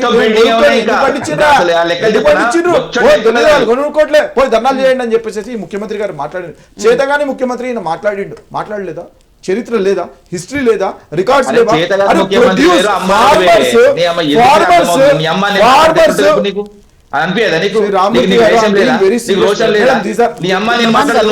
నుమాన్ గారు, రామ్మూర్తి గారు ఎవరైనా సరే కొంచెం కంట్రోల్ గా మాట్లాడడం మంచిదండి. అట్లా మంచి మాటలు మాట్లాడండి, ఇట్లాంటి మాటలు మాట్లాడద్దు. మనం చేయాల్సిన పని కాదు. ఇక్కడ ప్రజలందరూ గమనిస్తూ ఉన్నారు, మనం అట్లా మాట్లాడద్దు దయచేసి ప్లీజ్. తప్పు కదండి, తప్పు కదండి, తప్పని చెప్తున్నా. యా మీరు ఒకసారి నుమాన్ గారు మాట్లాడడం అయిపోయింది మీరు కూడా చెప్పండి, కానీ అలాంటి బ్యాడ్ వర్డ్స్ మాట్లాడద్దు దయచేసి. రైట్ మీరు కూడా అట్లా మాట్లాడదు. మీరు చూడండి, నేను ఒక్కసారి మీరు ఇప్పుడు ముఖ్యమంత్రి గారిని ఉద్దేశించి చేతగాని ముఖ్యమంత్రి అని చెప్పి అన్నారు, అందుకని చెప్పి రామ్మూర్తి గారు మాట్లాడమని అట్లా మాట్లాడొద్దు, అది నేను చెప్పేది. తప్పది నేను చెప్తున్నా, హనుమాన్ గారు కూడా బహిరంగంగా వాస్తవంగా పార్టీ తరఫున చెప్పలేసుకోవాలి. తప్పు అమల విషయంలో తప్పు మాట్లాడినాడు. మీరు ఫార్మర్స్ ఏదైతే ప్రొడ్యూస్ చేస్తారో దాన్ని కొనుగోలు చేయాల్సిన బాధ్యత మీది. మీరు వేయకండి, సన్నబియ్యం వేయకండి అని చెప్పేసి అంటే దట్ ఈస్ చేతగానితనం కాకపోతే ఇంకేమంటారు మేడం దాన్ని? ఇంకేమైనా వర్డ్ మీరు చెప్పండి, నేను నేర్చుకుంటా. నాకైతే తెలియదు. మరి నేను ఒక పని నేను చేయలేకపోతే మీరు కంపిటెంట్ కాబట్టి మిమ్మల్ని ముఖ్యమంత్రిని చేసిండ్రు. మీరు ఆ కంపిటెంట్ కాకుండా ఇన్కంపిటెన్సీ చూపిస్తున్నప్పుడు మిమ్మల్ని చేతగానితనం అనకపోతే ఇంకేమంటారు చెప్పండి? నిస్సహాయమైన స్థితే కదా. ఆయన నిస్సహాయమైన ఆ వర్డ్ వాడమంటారో వాడతాను. నేను ఏమంటున్నాను అని అంటే వారు అలా చేయలేకపోయినరు. మేము ఈరోజు బోనస్ కూడా ఇస్తున్నాం, 2458 రూపాయలు మేము ప్లస్ బోనస్ అంటే దాదాపు 3000 రూపాయలు ఇస్తున్నాం. చరిత్రలో ఎన్నడూ ఈ ధర పలకలేదు. ఎంఎస్పి గురించి నేను మాట్లాడుతున్నాను, ప్యాడీ గురించి నేను మాట్లాడుతున్నాను. వారు ఏదైతే మాట్లాడుతున్నారో 2060 వారు బచావో ట్రిబ్యునల్ గురించి let me educate him first. ఆయనకు తెలియదు కాబట్టి ఆయన చెప్తున్నాడు రామ్మూర్తి గారు. Let me tell also viewers కి కూడా నేనేమంటున్నాను అని అంటే రైతు భరోసా 4 సార్లు ఇవ్వలేదని చెప్పేసి పశుపతి గారు అన్నారు, అది అబద్ధం అండి. 2 సార్లు people if you do not know please come I take you. RTI file చేయండి, మీరు యాక్టివిస్ట్ అంటున్నారు, ఆర్టీఐ ఫైల్ చేయండి, మీకు సమాచారం వస్తుంది. లేకపోతే రండి మీకు చూపిస్తాను. నెక్స్ట్ ఏం మాట్లాడారు? 299 టీఎంసీ గురించి మాట్లాడారు. Let me educate. Bachawat tribunal 1976లో ఉన్నప్పుడు కృష్ణా వాటర్ ఏదైతే పారుతున్నదో మహారాష్ట్ర కానివ్వండి, ఆంధ్రప్రదేశ్ కానివ్వండి, కర్ణాటక కానివ్వండి, 2060 టీఎంసీలలో మనకి యునైటెడ్ ఆంధ్రప్రదేశ్కి ఆనాడు బచావో ట్రిబ్యునల్ ఫైనల్ అవార్డు ఇచ్చింది. ఏమని చెప్పేసి ఇక్కడ 811 టీఎంసీలు ఆంధ్రప్రదేశ్కి ఇస్తున్నాము అని చెప్పేసి. దాని మాదిరిగా ఆంధ్రప్రదేశ్ రాష్ట్రానికి 811 టీఎంసీలు 2014 వరకు వచ్చేది. ఏనాడైతే తెలంగాణ విడిపోయినటువంటి రాష్ట్రానికి మనకి డివైడ్ చేయాలి కాబట్టి 299 టీఎంసీలు 34% ఈస్ టు 66%.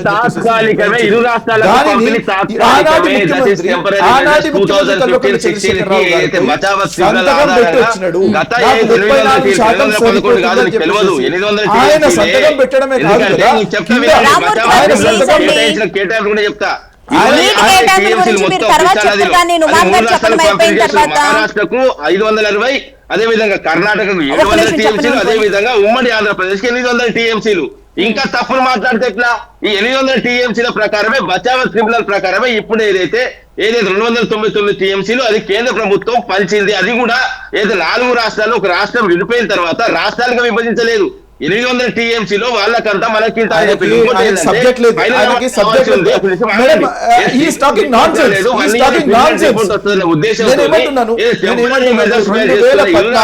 ఏనాడైతే తెలంగాణ విడిపోయిందో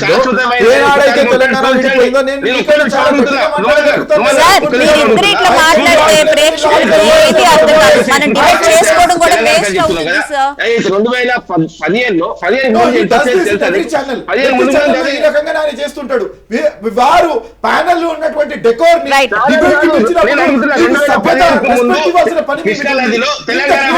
చెప్తున్నప్పుడు 2015 ముందు 15లో రామ్మూర్తి గారు చెప్పడం అయిపోయిన తర్వాత ఏదైతే ఉందో మీరు దాన్ని క్లియర్ గా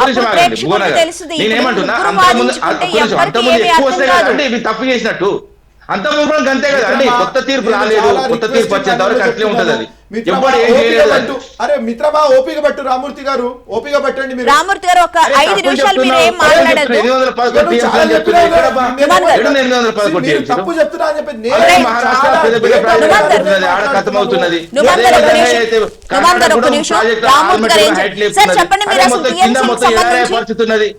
అర్థం కాదే, అర్థం చేసుకోరు. ఎస్, కేసీఆర్ గారు చెప్పిన దానికి సంబంధించి మీరేమంటారు చెప్పండి? వాటర్ నీటి వివాదాల విషయంలో నన్ను అడుగుతున్నారా? మిమ్మల్ని సార్. నేనేమని చెప్తున్నా అంటే వాస్తవంగా ఏంటంటే ఇప్పుడు మిత్రుడు మాట్లాడుతూ చాలా విషయాలు చెప్పిండు. 1973లో ఏదైతే 69లో ఏదైతే బచావో ట్రిబ్యునల్ ఏర్పాటు చేసింది, బచావో ట్రిబ్యునల్ 73 అని చెప్తున్నా, నాకు తెలియదు. ఏంటంటే 69లో బచావ్ ట్రిబ్యునల్ ఏర్పాటు చేసిండు, 73లో ఏదైతే KWDT ఏర్పాటు చేసిండు, వాటర్ డిస్ప్యూట్ ట్రిబ్యునల్ ఏర్పాటు చేసిండు. మూడు రాష్ట్రాలు, అప్పుడు మూడు రాష్ట్రాలు కొంచెం మొత్తం వినండి. మహారాష్ట్రకు సంబంధించి 560, అదే విధంగా కర్ణాటక 700 చెప్పాను, ఉమ్మడి ఆంధ్రప్రదేశ్ 800 TMCలు. ఇది ఏదైతే 76లో అమల్లోకి వచ్చింది, 76 నుంచి అమల్లోకి వచ్చింది, ఇప్పటికి కూడా అదే అమల్లో ఉంది. దాని ప్రకారం 800 TMCని ఇరు రాష్ట్రాలు పంచుకుంటున్నాయి. ఇరు రాష్ట్రాలు అప్పటి నుంచి ఇప్పటి వరకు గదే పర్సెంటేజ్ ప్రకారం వస్తుంటది. మొన్న కూడా ఏదైతే 2015లో టెంపరరీ మెజర్స్ మీద పిలిచినప్పుడు ఏదైతే ఇరు రాష్ట్రాల ఈఎన్సీలను, అదే విధంగా వాటర్ సంబంధించిన ఇంజనీర్లను పిలిచినప్పుడు కూడా నేను చెప్తా, చదివినిపిస్తా. అంత ఉత్తమ ముచ్చట్లు కాదండి, గాలి ముచ్చట్లు మాట్లాడే వీళ్ళలాగా. ఏదైతే ఇప్పుడు క్లియర్ చదివినిపిస్తా, మినిట్స్ కూడా చదివినిపిస్తా. ఇగో 7వ పేరా అండి ఈ మినిట్స్ బుక్, ఏదైతే మా నీటి ఋషి ఏదైతే విద్యాసాగర్ రావు హాజరయ్యి ఏదైతే therefore ఏడో పేర చదువుకోమని చెప్పండి. therefore project related issues were discussed the following working agreements for the water year 2015-16 only were agreed as a temporary measures. ఇదండి ఇది లెక్కలు ఏంటంటే సంతకం పెట్టి టెంపరీ మెజర్స్ మీద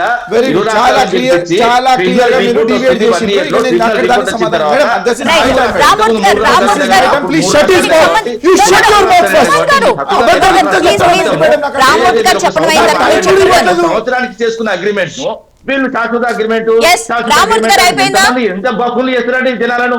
రామోద్ గారు మీరు చెప్పడం అయిపోయింది కదా, దానికి నుమాన్ గారు సమాధానం చెప్తారు.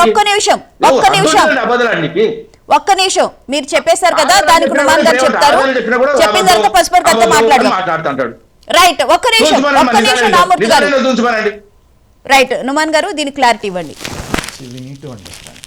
2060 TMCలో బైఫర్కేట్ అయిపోయినటువంటి తెలంగాణలో 299 TMCకి 34%. అది టెంపరీ లేకపోతే పర్మనెంట్ గా చెప్పు నాకు. అరే నువ్వు ఆగవయ్యా, నువ్వు మాట్లాడు. తెలంగాణ ప్రజలు ఇంకా అన్యాయం చేస్తారు టెంపరీ మెజర్స్ అని మొత్తుకుంటాను మొత్తం ప్రపంచం మొత్తం. గూగుల్లో కొట్టావా నువ్వు తెలియకపోతే? నువ్వు గూగుల్ మాస్టర్వే కాబట్టి నువ్వు గూగుల్ మాటలు మాట్లాడుతున్నావు.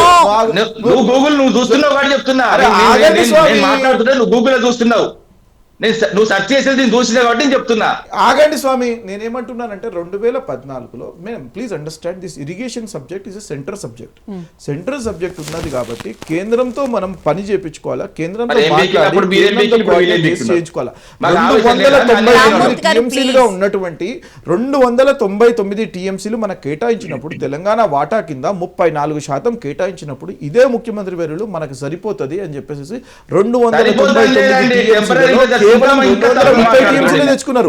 అంటే నేను అనేది ఒకటి వారు 10 సంవత్సరాలు టెంపరీ అంటున్నారు కదా, కరెక్ట్.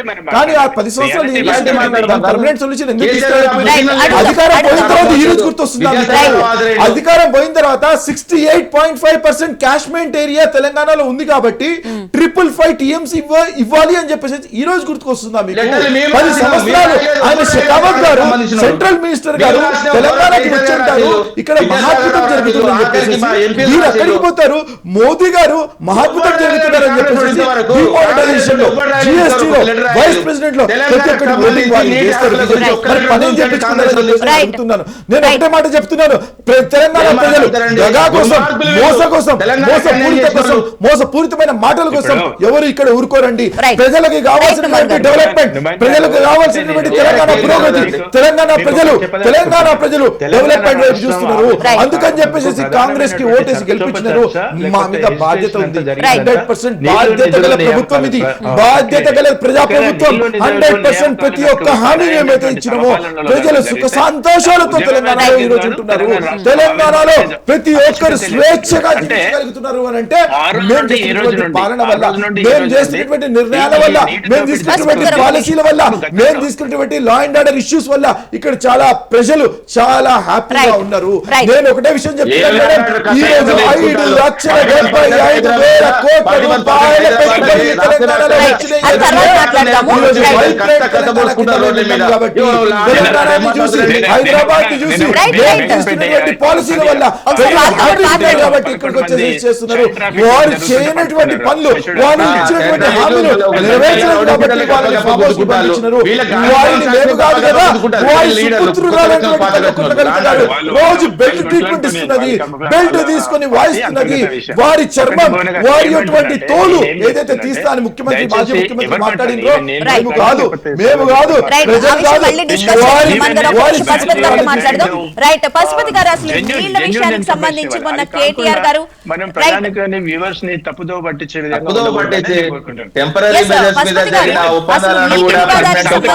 గత కొన్ని సంవత్సరాలుగా తెలంగాణ ఏర్పడడానికి ప్రధాన కారణం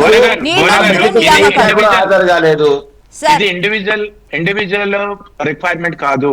అంటే ఒక కోర్టు లేకపోతే ట్రిబ్యునల్ లో అశాశ్వతమైనటువంటి అపరిష్కృతంగా ఉన్నటువంటి సమస్యను అది మా పరిష్కారం అయినకనే నీళ్లు వదిలే అనేటువంటి పరిస్థితి ఉండదు. కాబట్టి కేంద్ర ప్రభుత్వానికి భువన గారు కేంద్ర ప్రభుత్వానికి ఎవరైనా లెటర్ రాయమని చెప్పండి, అది శాశ్వతమైనది కాదు. ఇంకో శాశ్వతమైనది ఏదైతే కృష్ణా నదిలో కేటాయింపులు జరగలేదు, శాశ్వతమైన వాటా 4 రాష్ట్రాలకు పంపిణీ చేయమని ఒక్క లెటర్ రాయమనండి. ఆ దమ్ము లేదు. ఆంధ్ర పోవాలి కదా, హక్కుగా మాకు రావద్దు కదా. తెలంగాణకు న్యాయం జరిగితే కాంగ్రెస్ కళ్ళలో నిప్పులు పోసుకుంటది కదా. ఒక్క లెటర్ రాయరు. ఎందుకు ఇస్తుందండి? తెలంగాణ ప్రజలు వదిలేసి ఇచ్చింది తెలంగాణ కాంగ్రెస్ అయితే ఎందుకు ఇస్తుంది చెప్పండి. కలిపిండే వాళ్ళు తెలంగాణ కలిపి అన్యాయం చేసిన వాళ్ళు, ఇచ్చింది వాళ్ళు కాదండి, కలిపింది కూడా వాళ్ళే. కలిపి దుర్మార్గం చేసి 60 ఏళ్ళు దోపిడీ చేసి పీల్చి పిప్పి చేసి మళ్ళీ ఇచ్చిన అంటే ఏంటిదండి? అరే 69 ఉద్యమం వల్ల 95 మందిని పిట్టలు కాల్చినట్టు కాల్చింది ఇందిరాగాంధీ.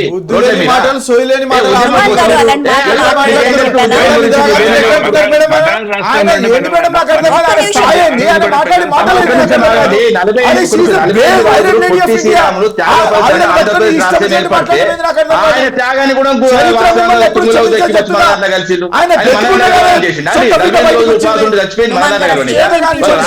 ఆంధ్రప్రదేశ్ రాష్ట్రం మద్రాసుకి వెళ్ళి వేరుపడాలని ఆయన త్యాగ ఫలితం, ఆయన త్యాగానికి విలువ లేదు ఆంధ్రప్రదేశ్ లో. అదే మా త్యాగ పురుషుడు వాస్తవంగా 11 రోజులు ఉపవాసం ఉండి మా రాష్ట్రం తీసుకొచ్చిండు. ఇంకెందుకంటే మా మీద పడేడతారు. ఇంకా ఎవరన్నారండి తెలంగాణ గురించి? మీరే కదా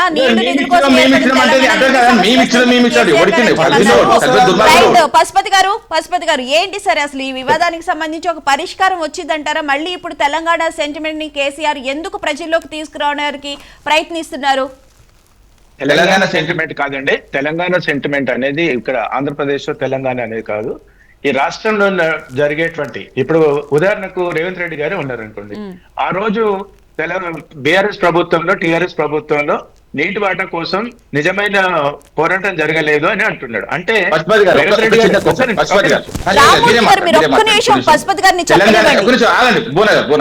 తెలంగాణకైనా ఆంధ్రకైనా ఏ రాష్ట్రానికైనా ఆ రాష్ట్ర సెంటిమెంట్ ఉంటేనే దాని అస్తిత్వం ఉంటదండి. ఆ సెంటిమెంట్ లేకపోతే అస్తిత్వం చచ్చిపోతుంది, రాష్ట్రం చచ్చిపోతుంది. ఆ సెంటిమెంట్ అంటే ఏంటిదండి నాకు అర్థం అవుతుంది. భారత రాష్ట్ర సమితిని నేషనల్ పార్టీ చేసి ఎందుకు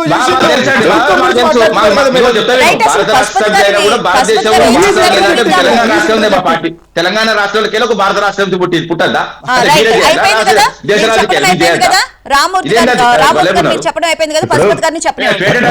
నాకు అర్థం అవట్లేదు. తెలంగాణ రాష్ట్రంలో పివి నరసింహారావు గారు ఇక్కడ ప్రాతినిధ్యం వహించినటువంటి వ్యక్తి, ఇక్కడ వ్యక్తి అక్కడ దేశ రాజకీయాల్లో ప్రధానమంత్రి అయ్యాడు. కోరుకోవడం తప్పు కాదు కదా. ఇంటర్నేషనల్ పార్టీ అవుతుందా? People decide. దానికోసం ఏదో లిమిటెడ్ రామ్మూర్తి గారు ఒక్క నిమిషం పశుపతి గారిని చెప్పనివ్వండి.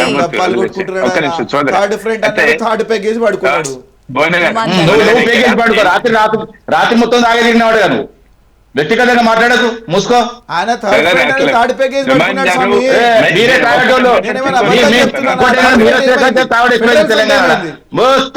మొత్తం రేట్లు పెంచిల్లు, ఎక్కడ పడితే అక్కడ బార్లు పెట్టిల్లు, ఎక్కడ పడితే గల్లీల పోయిన నెల స్టేట్స్ కూడా ఎక్కువైనాయి. ఈ తాగు గురించి మాట్లాడుతున్నారంటే ఇప్పుడు రేవంత్ రెడ్డి బ్రదర్స్ కూడా తాగి చచ్చిపోయి ఇద్దరు, వాళ్ళ తండ్రి కూడా తాగి చచ్చిపోయాడు. తాగుతారు, ఎవరికి నచ్చింది వాళ్ళు చేస్తారు. ఇక్కడ మాట్లాడతా కదా అండి, మాకు తాగి చచ్చిపోయిన వాళ్ళు. పర్సనల్ గా మాట్లాడుకోవద్దు. చెప్పండి భువన గారు, మీ ప్రశ్న ఏంటో చెప్పండి. ఈ గొడవలో నేను అది కూడా మర్చిపోతున్నాను సార్. తెలంగాణ సెంటిమెంట్ ని మళ్ళీ ఎందుకు తీసుకురావాలని చెప్పి చూస్తున్నారు? తెలంగాణ సెంటిమెంట్ గురించి సెంటిమెంట్ అనొద్దు, అక్కడ ఏదో ఎప్పుడు గతంలో కూడా కేటీఆర్ గారు అన్నారు, లేకపోతే రేవంత్ రెడ్డి గారు కూడా అన్నారు, ఇవాళ సెంటిమెంట్ అనేది మళ్ళీ రాష్ట్రాల యొక్క చిచ్చు అని కాదు, రాష్ట్రాల యొక్క హక్కుల సాధన కోసం రేవంత్ రెడ్డి గారు చేసిన, బీఆర్ఎస్ పార్టీ కేటీఆర్ కేసీఆర్ గారు చేసిన దాన్ని ఆ రాష్ట్ర ప్రయోజనాల కోసం మాట్లాడుతుండని అనాలి తప్ప సెంటిమెంట్ అనకూడదు. ఇవాళ తెలంగాణ రాష్ట్రం కానివ్వండి, లేకపోతే ఆంధ్రప్రదేశ్ రాష్ట్రంలో కానివ్వండి, అక్కడ ఉన్నటువంటి విస్తీర్ణము, దానికి ఉన్నటువంటి ఆ బేస్ లో పాపులేషన్ బేసెస్, ప్లేస్ బేసెస్, దాని భౌగోళిక శాతం బట్టి మనకు వాటర్ నిర్ణయిస్తారు. ఆ దిశగా చేసినటువంటి ప్రయత్నాలు, ఇది ఒక్కటి చెప్పదలుచుకున్నాను నుమాన్ గారికి కూడా. ఏంటంటే ఇవాళ ఒక వ్యక్తిగతమైనటువంటి ఇంటి పంచాయతీ కాదు, లేకపోతే ఒక వ్యక్తిగతంగా ఉన్నటువంటి 10 ఎకరాల భూమి పంచాయతీ కాదు. ఇవాళ రాష్ట్రాల సరిహద్దులు, రాష్ట్రాల యొక్క మౌలిక సదుపాయాలను ఉపయోగించుకునే క్రమంలో కోర్టుల్లో కేసులు ఉన్నప్పుడు రైతాంగానికి నీళ్లు వదిలేయడం ఆపమని చెప్పలేము, అది ఆగలేవు కూడా. ఆ దిశగా టెంపరీ కాంట్రాక్ట్ పెట్టుకున్నటువంటి సందర్భాన్ని దీన్ని శాశ్వతమైనటువంటిది అంటున్నారు. అది తప్పు. ఎందుకంటే ఎక్కడున్నా ఇప్పుడు వీళ్ళు అంటున్నారు, వాళ్ళు అంటున్నారు, పబ్లిక్ డొమైన్ లో పెట్టండి. ఇవాళ కేసీఆర్ గారు కనుక అటువంటి ఏదైతే రాశారు, మాకు వద్దని ఎందుకు అంటారండి? ఆయన నీళ్ళ కోసం కొట్లాడిన వాళ్ళు. ఇవాళ రేవంత్ రెడ్డి గారు ఉన్నారు అనుకోండి, రేవంత్ రెడ్డి గారి మీద బీఆర్ఎస్ పార్టీ ఒక అభాండం వేస్తుంది. ఏమని? ఈ సచివాలయం తీసుకుపోయి ఆంధ్రప్రదేశ్ లో కడతారంట, లేకపోతే కలుపుతారంట. అంటే అది సాధ్యమా? అంటే రేవంత్ రెడ్డి గారు ఈ రాష్ట్రానికి ముఖ్యమంత్రిగా ఉండాలి అనుకున్నప్పుడు పక్క రాష్ట్రంలో సచివాలయం అక్కడ నుండి క్యాపిటల్ సిటీ కావాలని అంటున్నారు అంటే నమ్ముతారా? అదే విధంగా కేసీఆర్ గారు కూడా ఆ కొద్ది వాటర్ మీరే తీసుకుపోండి అని ఎందుకు ఇస్తాడు? ఏం అవసరం? అక్కడ రాష్ట్రం ఏమి ఇస్తుంది? ఆ రాష్ట్రం నుండి కొట్లాడి తెచ్చుకుందే వాటర్ కోసం కదా. ఆ వాటర్ మళ్ళీ పోవాలని కోరుకోరు కదా. అక్కడ స్వర్గస్థులు అయిన విద్యాసాగర్ రావు గారు, సూర్యాపేట దగ్గర జిల్లా, ఆయన అణువు గురించి పరిశోధన చేసినటువంటి, ఆయన మంచి ఇంటలెక్చువల్, మంచి అవగాహన ఉన్నటువంటి వ్యక్తి. ఎవ్వరు కూడా అట్లా రాష్ట్ర ప్రయోజనాలను తాకట్టు పెట్టాల్సి, ఓకే వ్యక్తిగతంగా ఏమన్నా ఉంటే చేసుకోవచ్చు, కానీ అక్కడ కళ్ళకు కనిపించేటువంటి రైతాంగానికి లక్షలాది మంది ఎకరాలకు ఉపయోగపడేటువంటి వాటర్ ని ఎవరు కూడా, ఇవాళ రేవంత్ రెడ్డి గారు కావచ్చు, లేకపోతే కేసీఆర్ గారు కూడా ఎవరు కూడా సాక్రిఫైస్ చేయరు. అది అంత శుద్ధ తప్పు. కాకపోతే రాజకీయ ప్రత్యారోపణలు చేసేటువంటి క్రమంలో ఏం చేస్తారంటే వీళ్ళు వాళ్ళని కాదు, గతంలో రేవంత్ రెడ్డి గారు కావచ్చు, ఇప్పుడు కేసీఆర్ బీఆర్ఎస్ పార్టీ వాళ్ళు కావచ్చు, అంటే తప్పును పెద్దగా దోబూచిలాగా చూపించేసి ప్రజలను మిస్గైడ్ చేసేసి వాళ్ళని అట్రాక్ట్ చేసుకోవడం కోసమే చేస్తారు.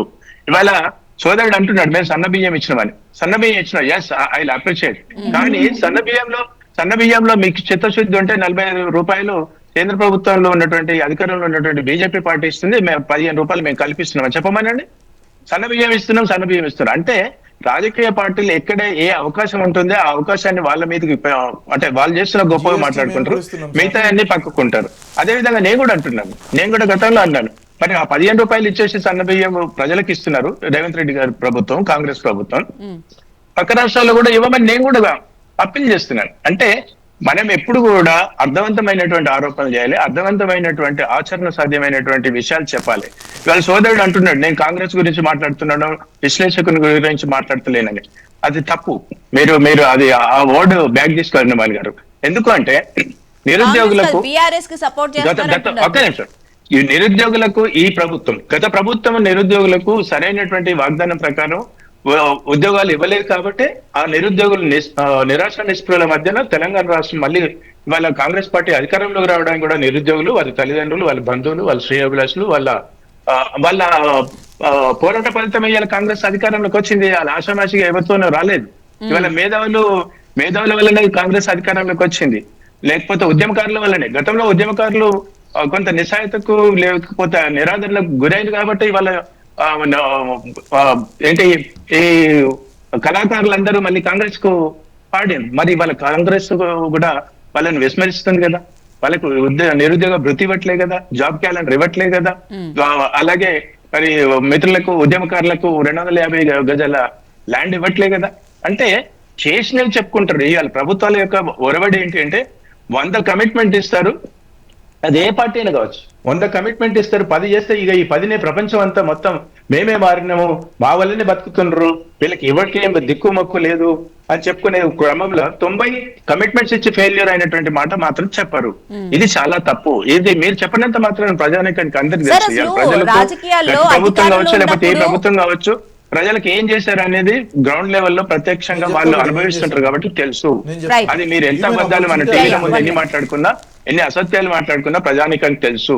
ఇవాళ నుమాన్ గారు అంటున్నారు, ఇవాళ గతంలో బీఆర్ఎస్ ఇప్పుడు 70 సంవత్సరాలు 79 సంవత్సరాలు సుదీర్ఘమైనటువంటి రాష్ట్ర అవతరణ దేశ ప్రపంచంలో పెద్ద ప్రజాస్వామిక దేశం అని చెప్పుకుంటున్నటువంటి వ్యక్తుల్లో కాంగ్రెస్ పార్టీ ఎక్కువ మెజారిటీ ఆఫ్ ద టెన్యూర్ వాళ్ళు పరిపాలించారు. మరి ఈ సమస్యలు ఇంకా అపరిష్కృతంగా ఉండడం ఎందుకు? సామాన్యుడు ఇంకా బలహీనుడుగానే ఎందుకుంటున్నారు అంటే గత ప్రభుత్వాలు చేసినటువంటి తప్పిదాలు, అన్ని ప్రభుత్వాలు, నాట్ ఓన్లీ అందులో కొంత భాగం టీడీపీ కావచ్చు, టీఆర్ఎస్ కావచ్చు, కాంగ్రెస్ కావచ్చు, ఎవరిది మెజారిటీ ప్రపోర్షనేట్ ఎవరిది ఉంది అనేది మనం ఆలోచించాలి. ఎందుకు చేయలేదు అనేది మనం ఆలోచించాలి.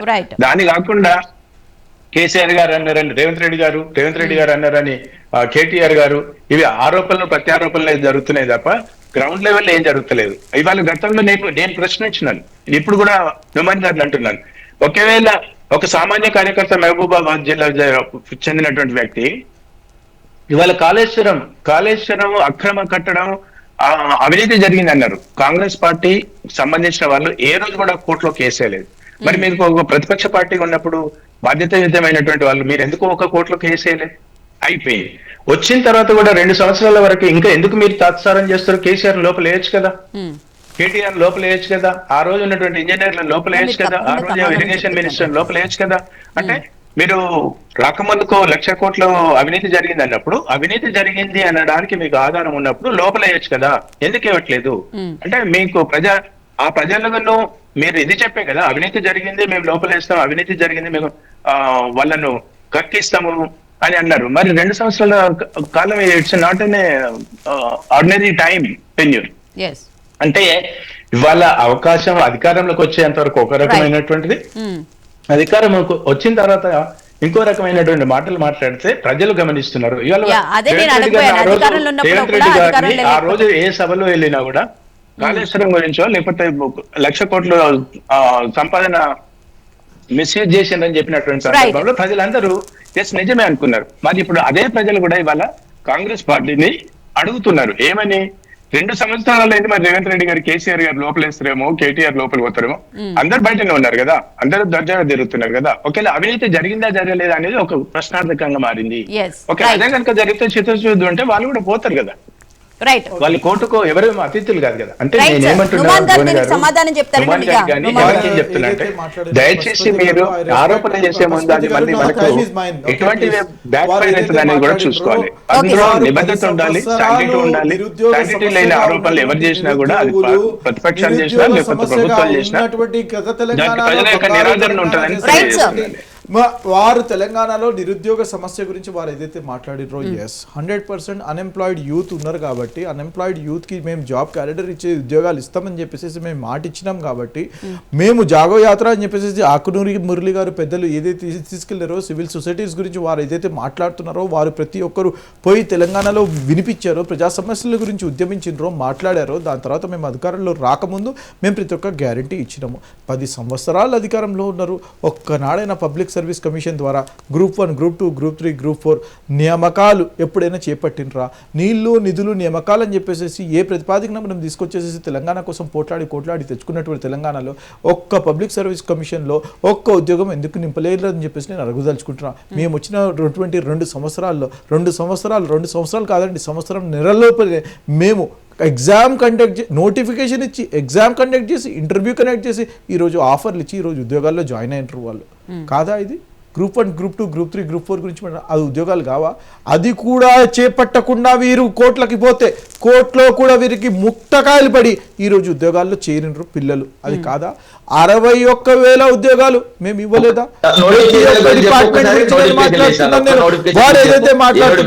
వారు ఏదైతే మాట్లాడుతున్నారో నిరుద్యోగ వృత్తి గురించి, నిరుద్యోగ వృత్తి దాని గురించి ప్రశ్నించండి, మేము సమాధానం చెప్తాం. మేము నిరుద్యోగ వృత్తి గురించి వారు రామ్మూర్తి గారు, మేడం ప్లీజ్ కంట్రోల్ హిమ్. ఇంతవరకు 2 లక్షల ఉద్యోగాలకు ఒక్క నోటిఫికేషన్ లేదు. Can you- విద్యుత్ can you- రంగం Yes, ఉంది. అదే అడుగుదాం. 2 లక్షల నిరుద్యోగుల ఉద్యోగాలకు కోసం సంబంధించి ఆఖరికి మీ మొన్న జుబ్లీహిల్స్ ఎన్నికలు కూడా తిరిగి వాళ్ళు Can you- Right. Can you please keep your mouth shut? ఆఖరికి Can you please keep your mouth shut? Right, okay Ramurthy garu దానికి సమాధానం చెప్పలేదు. ఎలా టు కంప్లీట్ కదా మేడం? Yes, కంప్లీట్ ఒక్క చేయకుండా నిమిషం రామూర్తి ప్రతి గారు. దాంట్లో ఇంటర్వ్యూ అవుతానంటే ఇదేం Yes. పద్ధతి అండి? నేను ఏమంటున్నాను అంటే ఎందుకు చెప్తారు అబద్ధాలు? అబద్ధాల మీద నిర్మించుకోబడ్డ కోట కూలిపోతుంది పేకబడి లాగా. ఇంకా బదులాడితే ఎట్లా అండి? రైట్, ప్రజలు కూడా దాన్ని గమనిస్తూ ఉన్నారు సార్. ఎవరు ఏం చేశారు అనేది ప్రజలు కూడా ఉద్యోగాల అవగాహన గురించి అయితే ఉన్నది తప్పకుండా. ఉద్యోగాల గురించి ఆ. ఈ ఉద్యోగాల గురించి మేము ఏం చెప్పాలో మేము జాబ్ క్యాలెండర్ గురించి ఏదైతే చెప్పుకుంటామో ప్రతి ఒక్కటి మేము నెరవేరుస్తున్నాము. నిరుద్యోగ వృత్తి మేము ఇవ్వబోతున్నాము. ఈ రోజు రాష్ట్రం అనేది అల్లా కల్లోలంగా ఫైనాన్షియల్ టెర్రరిస్ట్ గా వీళ్ళు పనిచేసిండ్రు. అందుకని చెప్పేసి ఆర్థిక ఉన్మాదులుగా వీళ్ళు పనిచేసినారు. అందుకని కాలేదు కాబట్టి 100% ఒక డిసిప్లిన్ తీసుకొస్తున్నాము. 100% నెరవేరుస్తాము. నేను అనేది ఏంటంటే ఈ రోజు వీరు అన్నారు ఒక మాట పశుపతి గారు, ఎందుకండి 2 సంవత్సరాలు అయిపోయింది, చాలా కన్సిడరబుల్ అమౌంట్ ఆఫ్ టైం అయిపోయింది కదా, లోపల జైల్లో ఏమని. చట్టం ఎవరి చుట్టం కాదండి. మేము పొద్దున్న అనుకున్న తర్వాత కల్వకుంట్ల చంద్రశేఖరరావు గారు ఏ రకంగా అయితే ప్రొఫెసర్ కోదండరామ్ గారు పెద్దలు వారి ఇంటికి పోయి హౌస్ అరెస్టులు చేసి తలుపులు పగలగొట్టేసేసి వారిని తీసుకెళ్ళి లోపల ఎట్లా వేసిండ్రో ఆ మాదిరిగా మేము చెయ్యము. చట్టాన్ని మేము చేతుల్లో తీసుకోము. మేము 100% ప్రతి ఒక్క ఎంక్వైరీ నడుస్తున్నది. రిపోర్ట్లు వస్తాయి. రిపోర్ట్లు వచ్చినాక చట్టం వారిని కోర్టులో శిక్షిస్తాం. చెప్పారు వచ్చిన తర్వాత తప్పకుండా అవినీతి జరిగింది, తప్పకుండా చర్యలు తీసుకుంటామని చెప్పి చెప్పారు కదా. ఫోన్ ట్యాపింగ్ ప్రభాకర్ రావుని ఇన్వెస్టిగేషన్ నడుస్తున్నది. ఫోన్ ట్యాపింగ్ ప్రభాకర్ రావుని ఇన్వెస్టిగేషన్ నడుస్తున్నది. కేసీఆర్ గారికి రేపు మాపు నోటీసులు పోతున్నాయి. పెద్ద ఆయన కూడా రావాల్సిందే. మీరు కాళేశ్వరం గురించి చూడండి, సిబిఐకి ఇచ్చినాము, రిపోర్ట్ చేసినాము, పీసీ గోస్ కమిషన్ వేసినాము, దాని యొక్క రిపోర్ట్ అసెంబ్లీలో ఫ్లోర్ ఆఫ్ ది అసెంబ్లీలో మేము మాట్లాడినాము. మీరు F1 కేసు గురించి మాట్లాడండి. 54.9 కోట్ల కుంభకోణం ఏదైతే మిస్టర్ కల్వకుంట్ల తారక రామారావు చేసిండ్రో అనిల్ కుమార్ గారు ఇన్వెస్టిగేట్ చేయాలా. డిఓపిటి పర్మిషన్ గురించి వెయిట్ చేస్తున్నారు. ప్రతి ఒక్క ఇన్వెస్టిగేషన్ నడుస్తున్నది. ఇన్వెస్టిగేషన్ జరిగేటప్పుడు మీకు అంత తొందర ఎందుకండి, అంత కుతూహలం ఎందుకండి, ఎప్పుడెప్పుడు లోపల పోవాలని చెప్పేసి పోయే టైంలో పోతారు. ఓపిక పెట్టండి, ఓపిక పెట్టండి. మిమ్మల్ని 100% ప్రజా కోర్టులో నిలబెడతాం. మిమ్మల్ని 100% శిక్షిస్తాము. Right, thank you so much Ruman garu, thank you so much Pashupati garu, అలాగే thank you so much Rammurthy garu debate లో పాల్గొన్నందుకు. సో ఇది వాళ్ళ మహా డిబేట్. చూస్తూనే ఉండండి మహా.